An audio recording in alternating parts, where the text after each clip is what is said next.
رجب شہر اللہ، یعنی بے شک رجب اللہ کا مہینہ ہے۔ سرکار دو عالم علیہ الصلوۃ والسلام رجب میں ایک بڑی پیاری دعا کیا کرتے تھے، آئیے ہم بھی مل کے کر لیتے ہیں۔ اللہم بارک لنا فی رجب وشعبان وبلغنا رمضان، اے اللہ پاک ہمارے لیے رجب اور شعبان میں برکت عطا فرما اور ہمیں رمضان تک پہنچا دے، آمین۔ اب ذرا غور کریں اس دعا میں رجب اور شعبان کی برکت کی دعا کے ساتھ ساتھ رمضان سے کیسا پیار چھلک رہا ہے کہ ہمیں رمضان تک پہنچا دے، ہمیں رمضان سے ملا دے۔ تو یہ اللہ والوں کو رمضان سے بڑا پیار ہوتا ہے۔ یہ تینوں مہینے بڑے کمال کے، رجب اللہ کا مہینہ، شعبان کے بارے میں آقا فرماتے الشعبان الشہری، شعبان میرا مہینہ ہے، اور رمضان کے بارے میں فرمایا کہ رمضان میری امت کا مہینہ ہے۔ اب آپ غور کریں کہ گویا نور کی سیڑھیاں ہیں، رحمت کا راستہ ہے، پہلے رجب آیا، پھر شعبان آیا، اور سبحان اللہ پھر رمضان۔ علامہ صفوری رحمۃ اللہ تعالی نے بڑی پیاری بات فرماتے ہیں، آپ فرماتے ہیں رجب جو ہے وہ بیج بونے کا مہینہ، شعبان ان بیجوں پر پانی ڈالنے کا مہینہ ہے۔ جو تھوڑی بہت فصل اور باغ کو سمجھتے ہیں، پہلے کیا کرتے ہیں ہم؟ بیج ڈالتے ہیں، پھر پانی ڈالتے ہیں، اس کا خیال رکھتے ہیں، پھر کیا ہوتا ہے؟ پودا اگ جاتا ہے، فصل ریڈی ہو جاتی ہے۔ تو فرمایا رجب بیج بونے کا مہینہ ہے، شعبان ان بیجوں پر پانی ڈالنے کا مہینہ ہے، اور رمضان فصل کاٹنے کا مہینہ ہے۔ اور پھر اس کو ڈیفائن کیا انہوں نے، وہ کیا ہے؟ فرماتے ہیں جو رجب میں عبادت کا بیج نہیں بوتا، شعبان میں ان بیجوں پر اپنے آنسوؤں سے آبیاری نہیں کرتا، یعنی پانی نہیں ڈالتا، تو وہ رمضان میں رحمت کی فصل کیسے کاٹے گا؟ تو بی پریپیئر، تیار ہو جائیے، اب عبادت کا سلسلہ شروع کرنا ہے۔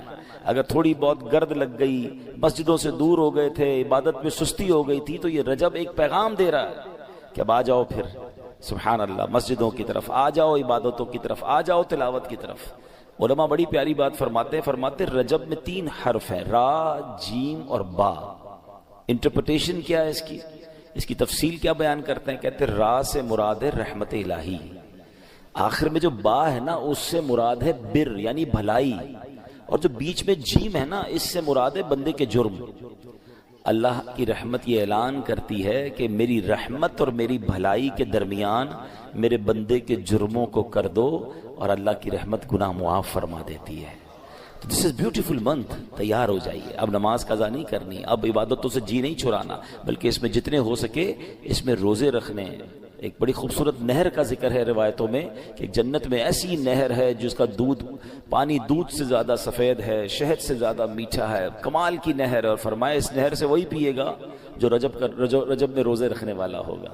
تو اللہ مجھے اور آپ کو خوب نفلی روزے رکھنے کی توفیق عطا فرمائے۔ اچھا، رجب میں جہاں بہت ساری مبارک ہستیوں کا ذکر ہوتا ہے، مگر فرسٹ ویک آف رجب ایک بڑی عظیم ہستی کا بڑا ذکر ہوتا ہے، اور وہ کوئی اور نہیں، سبحان اللہ، یہ وہ ہستی ہیں جنہوں نے صرف 15 سال کی عمر میں دنیا کے ساز و سامان، دنیا کی سمجھے رونقوں کو ترک کیا اور راہ حق کے مسافر بنے، اور اتنا کمال حاصل کیا کہ انہیں نائب النبی کہا جاتا ہے۔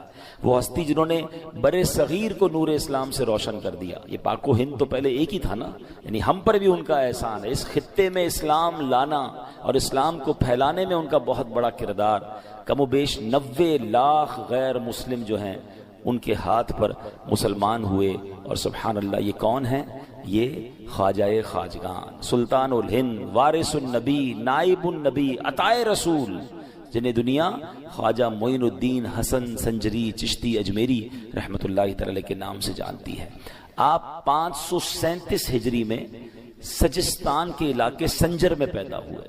نجیب الطرفین سید ہیں، یعنی والد اور والدہ دونوں کی طرف سے آپ سید زادے ہیں۔ 12 واسطوں سے آپ کا سلسلہ مولا کائنات مولا علی شیر خدا کرم اللہ تعالی وجہ الکریم سے جا ملتا ہے۔ 15 سال کی عمر میں ہی آپ کے والد کا سایہ آپ کے سر سے اٹھ گیا تھا۔ 15 سال کی عمر میں ہی آپ نے گھر بار چھوڑا اور راہ خدا کے مسافر بن گئے۔ یہ بھی بڑا کمال کا واقعہ ہے۔ والد صاحب کا انتقال ہوا تو آپ کو اچھی خاصی جائیداد مل گئی، باغ بھی ملا، پنچکی بھی ملی، گویا ایک اچھی پراپرٹی مل گئی۔ 15 سال کے نوجوان کو زیادہ پیسے مل جائیں اور باپ کا سایہ بھی نہ ہو تو نارملی تربیت اچھی نہ ہو تو وہ اولاد اور بگڑ جاتی ہے۔ مگر والدین کی تربیت ایسی تھی، سید گھرانہ تھا، بڑا ادب سکھایا تھا والدین۔ ہوا یہ کہ آپ اپنے باغ میں بیٹھے تھے، ایک بزرگ نکلے سفید بالوں والے، داڑھی والے، چہرہ بڑا نورانی تھا، تو بڑی محبت سے اس 15 سالہ نوجوان نے اپنے باغ میں بلایا، اپنے باغ سے ایک کھجوروں کا خوشہ جو تھا، انگوروں کا خوشہ تھا، انگور نکالے، بزرگ کو بڑے ادب سے پیش کیے۔ اب وہ بزرگ اللہ کے بہت بڑے ولی تھے، انہوں نے دیکھا 15 سال کا نوجوان اتنا باادب، اتنی محبت، تو آپ نے اپنی نگاہ ولایت ایسی ڈالی اور اپنی جھولی سے ایک ایسا کھلی کا، سمجھ لے اناج کا کوئی ٹکڑا نکالا اور انہیں کھلا دیا۔ بس 15 سال کے نوجوان نے اللہ کے ولی کا وہ تبرک کھانا تھا، وہ نگاہ ولی پڑھنی تھی کہ آپ کی دنیا بن گئی اور آپ خواجہ معین الدین چشتی اجمیری بن گئے۔ پھر آپ علم دین کے لیے نکل پڑے، آپ نے اپنا باغ بھی اللہ کی راہ میں خیرات کر دیا، لوگوں کو تقسیم کر دیا۔ مگر یہاں خواجہ معین الدین چشتی کی زندگی کا جو ٹرننگ پوائنٹ تھا نا، وہ بڑا کمال کا ہے، وہ غور کیجئے، وہ کیوں ملا نہ یہ مرتبہ؟ وہ کہتے ہیں نا، با ادب با نصیب، بے ادب بد نصیب۔ ہمیشہ زندگی میں یہ فارمولہ یاد رکھیں، نوجوان بیٹھے، بچے بیٹھے، زندگی میں با ادب رہیے گا، بے ادبی نہ ہو، گستاخی نہ ہو، جو روڈ انداز ہوتا ہے نا۔ آج کل کا نوجوان بوڑھوں کے سامنے بھی چیخ چیخ کر بات کر رہا ہوتا ہے، بزرگوں سے بھی ادب سے بات نہیں کر رہا ہوتا۔ بے شک ہم کسی کو جانے نہ جانے، بے شک وہ غریب ہے یا ہمارا ملازم ہی کیوں نہ ہو، لیکن اگر عمر میں ہم سے بڑا ہے تو ہمارا کام ہے کہ ہم ادب سے بات کریں، ہم پیار سے بات کریں، سفید بالوں کا احترام کریں، ہمارے والد کی جگہ ہے، اور ادب ہی لوگوں کو مقام دلاتا ہے، بے ادبی برباد کر دیتی ہے۔ تو زندگی کا یہ اصول بنا لیں، اور اسی طرح بزرگوں کو چاہیے، بڑوں کو چاہیے وہ بچوں پر شفقت کریں۔ کتنا خوبصورت ریلیجن ہے میرا اور آپ کا کہ اللہ کے نبی علیہ الصلوۃ والسلام فرماتے ہیں، جس کا مضمون ہے کہ جو اپنے چھوٹوں پر شفقت نہ کرے اور اپنے بڑوں کا ادب نہ کرے وہ ہم میں سے نہیں۔ ابھی کتنی ایک ہی جملے میں ساری بات فرما دی نا، چھوٹے ہیں تو بڑوں کا ادب کریں، بڑے ہیں تو بچوں پر، چھوٹوں پر شفقت کریں، اور اگر یہ نہیں کرتے تو نبی پاک نے کیا فرمایا، وہ ہم میں سے نہیں۔ اگر سرکار دو عالم علیہ الصلوۃ والسلام نے ہی ہمیں اپنی بارگاہ سے دور کر دیا تو پھر ہم نے کہاں جانا ہے؟ تو اپنی زندگی کا اصول بنائیں، نرم، پولائٹ، ہمبل، سافٹ، اور یہی لوگ سب کو پسند آتے ہیں۔ بچوں کو بھی بزرگ وہی اچھے لگتے ہیں جو بیٹا کہہ کر پیار سے بات کرتے ہیں، ہر وقت جھاڑنے والے بزرگ بھی اچھے نہیں لگتے، اور بزرگوں کو بھی یقیناً وہ نوجوان اچھے نہیں لگتے جو بدتمیزی کرتے ہیں۔ اللہ کرے یہ بات ہمیں سمجھ آ جائے۔ تو اللہ نے 15 سال کے نوجوان کو ولایت کا کیسا درجہ عطا فرمایا، اس کی بیس کیا بنی تھی؟ ادب تھا، بزرگوں سے پیار تھا۔ تو کیا معلوم آج ہم کسی بزرگ سے پیار کریں، کسی سے محبت سے پیش آئیں، اور اس کا بارگاہ الہی میں کیا مرتبہ ہو، اس کی نظر پڑ جائے اور ہمارا بھی بیڑا پار ہو جائے۔ نگاہ ولی میں وہ تاثیر دیکھی، نگاہ ولی میں وہ تاثیر دیکھی، بدلتی ہزاروں کی تقدیر دیکھی۔ خواجہ خواجگان خواجہ غریب نواز کا وصال کب ہوا؟ 6 رجب تھی 633 ہجری میں، اور آپ کا جو مزار شریف ہے وہ سبحان اللہ اجمیر شریف میں واقع ہے۔ خواجہ ہند وہ دربار ہے اعلیٰ تیرا، کبھی محروم نہیں مانگنے والا تیرا۔ آپ کے بارے میں اب جب ہم نے قرآن پاک کی آیت پڑھی، اب آئیے اس کو دوبارہ سمجھتے ہیں۔ قرآن پاک کی اس آیت کا جز کیا تھا؟ ان الذین آمنوا وعملوا الصالحات، بے شک وہ جو ایمان لائے اور نیک اعمال کیے۔ پہلے کنڈیشن بیان ہوئی اور پھر آگے انعام بیان ہوا۔ کنڈیشن کیا ہے؟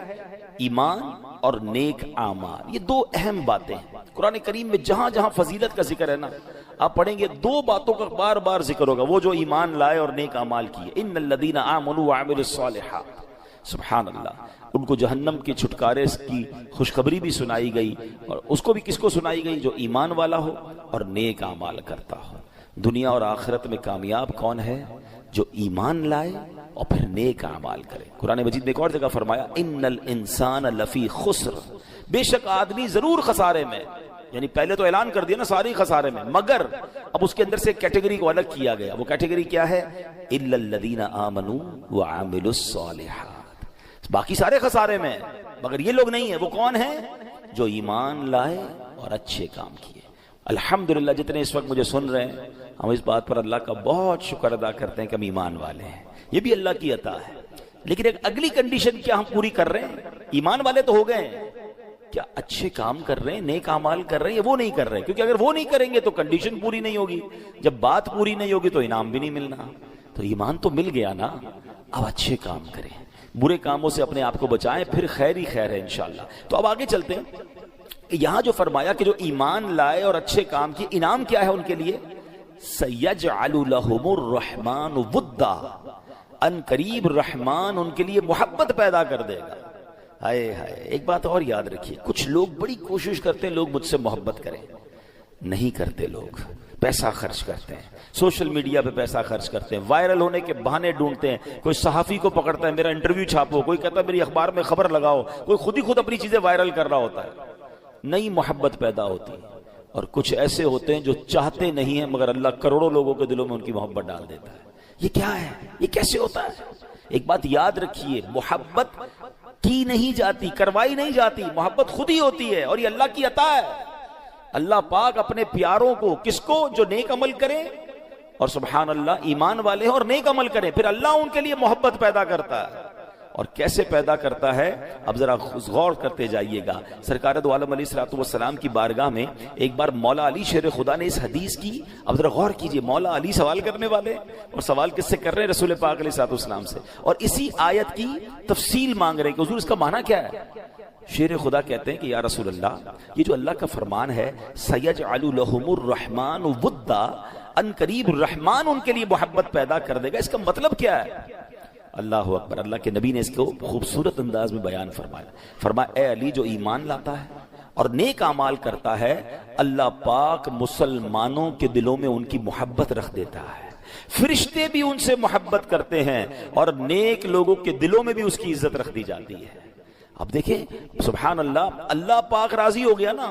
اصل پرابلم یہاں یہی ہو رہا ہے کہ ہم سب کو راضی کرنے کے چکر میں رب کو ناراض کر دیتے ہیں۔ اگر اس کو تھوڑا چینج کر لیں، ہم رب کو راضی کر لیں، تو قرآن میں تو رب خود فرما رہا ہے نا کہ میں باقی کو میں راضی کر دوں گا، باقی کے دلوں میں محبت میں ڈال دوں گا۔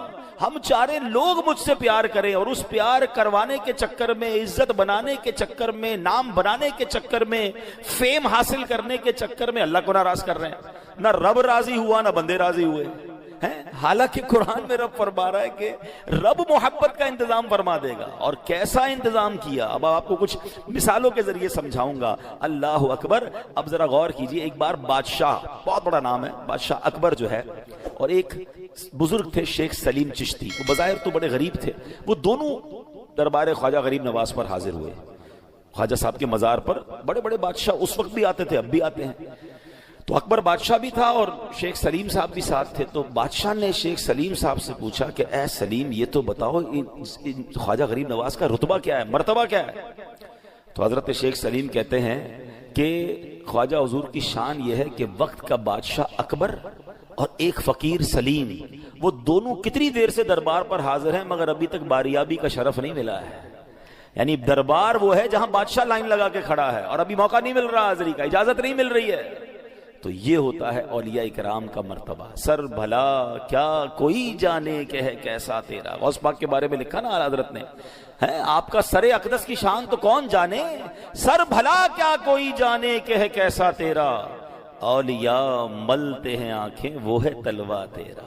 تو بڑے بڑے بادشاہ، بڑے بڑے جناب کر و فر والے اولیاء کرام کے دربار میں جاتے ہیں تو پھر ان کو ذرا پتہ چلتا ہے کہ اصل رتبہ کس کا ہے۔ آپ کو پتہ ہے ہندوستان کے بارے میں ایک شخص نے کتاب لکھی، انگریز تھا، اس نے بڑی تحقیق کی، پورے ہندوستان کا دورہ کیا، اور اپنی کتاب میں لکھتا ہے کہ میں نے ہندوستان کو دیکھا، کروڑوں لوگوں کا وطن ہے، مگر اس پر حکومت آج بھی ایک بازار میں رہنے والے خواجہ غریب نواز کی ہے۔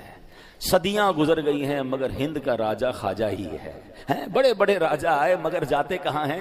خواجہ غریب نواز کے دربار میں جاتے۔ یہ کیسے ہوا؟ اچھا میں آپ سب سے سوال کرتا ہوں، میں ڈیفینس میں اس وقت بیان کر رہا ہوں، کراچی میں رہنے والے نارملی ہماری محبتیں پتہ کیوں ہوتی ہیں؟ ہم سب کو اپنے بچوں سے پیار ہے، بالکل ہوتا ہے، ہمارا خون ہے نا، ہمیں اپنے ماں باپ سے پیار ہوتا ہے، ہمارے بڑے ہیں، ہمیں پال پوس کر بڑا کیا، ہمیں اپنے دوستوں سے پیار ہوتا ہے، رشتہ داروں سے پیار، because we have connection with them, اس لیے پیار ہوتا ہے۔ مگر یہاں جتنے بیٹھے ہیں ان میں سے کسی نے خواجہ کو دیکھا نہیں ہے، ہم خواجہ کے خاندان کے لوگ بھی نہیں ہیں، ہماری ملاقات بھی نہیں ہوئی ہے، ہم نے ان کی صحبت بھی نہیں اٹھائی ہے، مگر ہزاروں میل دور بیٹھ کر کیوں دل میں ان کی محبت ہے؟ ہم غوث پاک سے ملے نہیں ہیں مگر کون ہے مسلمان جس کے دل میں غوث پاک سے محبت نہیں ہے؟ ہم حضرت ابوبکر صدیق سے نہیں ملے، حضرت عمر فاروق سے نہیں ملے، مولا علی سے نہیں ملے، حضرت عثمان غنی سے نہیں ملے، اہل بیت والوں سے نہیں ملے، کربلا والوں سے نہیں ملے۔ اب لسٹ دیکھیں کتنا پیار ہے ہمیں، بعض ہستیوں سے تو اپنے بچوں سے زیادہ پیار ہے۔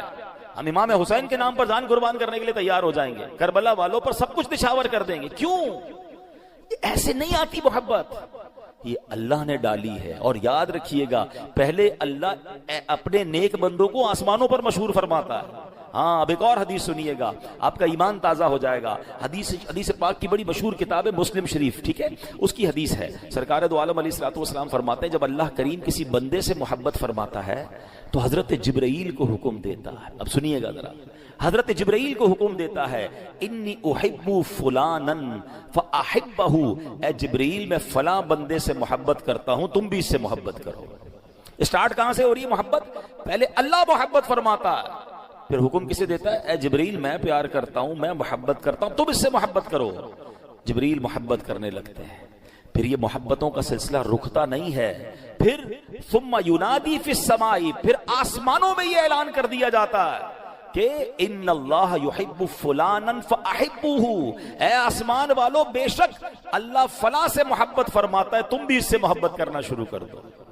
یعنی آسمانوں پر شہرت ہو جاتی ہے، فرشتے محبت کرنے لگتے ہیں، پھر اللہ، اب گویا سارے آسمانوں میں اللہ کے اس نیک بندے، اس ولی اللہ کی محبت عام ہو جاتی ہے۔ اس کے بعد کیا ہوتا ہے؟ حدیث پاک میں نبی پاک فرما رہے ہیں، ثم یودع لہ القبول فی الارض، پھر زمین میں اس بندے کی مقبولیت رکھ دی جاتی ہے، یعنی لوگوں کے دل اس کی طرف مائل کر دیے جاتے ہیں۔ اللہ اکبر! یہ آج اللہ والوں کی محبت جو ہمارے دلوں میں ہے نا، یہ محبت پہلے آسمانوں میں ہے، پہلے فرشتوں میں وہ مشہور ہوتے ہیں، اور پھر زمین والوں کے دل ان کی طرف پھیر دیے جاتے ہیں۔ مجھے بتائیں نا، آج ہزاروں سال ہو گئے اولیاء کرام کو اپنے مزارات میں آرام فرما ہے، ہم کہیں اور نہیں جاتے، ہم ڈیفینس میں بیٹھے ہیں۔ کبھی جائیں، حضرت ہمارے عبداللہ شاہ غازی رحمۃ اللہ تعالی علیہ، یہ پہلی صدی کے بزرگ ہیں، 1300 سال پرانے بزرگ ہیں، مگر بتائیے کون سا دن ہے جہاں ان کی بازار پر جھمگٹا نہیں لگا ہوتا؟ دنیا بھر سے لوگ آ رہے ہوتے ہیں، ارے لوگ پنجاب سے آتے ہیں، خیبر پختونخوا سے آتے ہیں، بیرون ملک سے ہمارے مہمان آتے ہیں،